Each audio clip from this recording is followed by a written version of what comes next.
যতবার ভারত এবং বাংলাদেশ কাছাকাছি এসেছে যতবার ভারত ও বাংলাদেশ কাছাকাছি এসেছে ততবার মাথাচাড়া দিয়ে উঠেছে উগ্র সন্ত্রাস। এভাবেই শুরু হয় সিনেমাটির টিজার।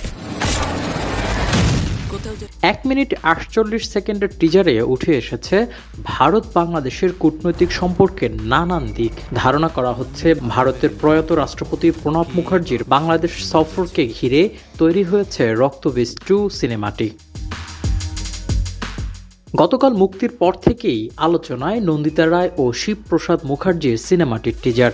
ভারতীয় গণমাধ্যম হিন্দুস্তান টাইমস বাংলা জানিয়েছে, এই ছবিতে মূলত বাংলাদেশ এবং ভারতের মধ্যে চলা দ্বন্দ্বের কথা তুলে ধরা হয়েছে। এই ছবিতে সীমা বিশ্বাসকে শেখ হাসিনার চরিত্রে অভিনয় করতে দেখা যাবে। ভিক্টর ব্যানার্জিকে দেখা যাবে সাবেক রাষ্ট্রপতি প্রণব মুখার্জির চরিত্রে।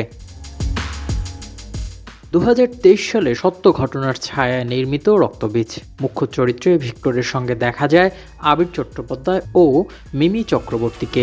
নতুন সংযোজন আঙ্কুশ হাজরা ও কৌশানী মুখোপাধ্যায়।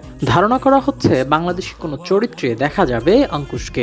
ছবির একটি আইটেম গানে নেচেছেন নুসরাত জাহান।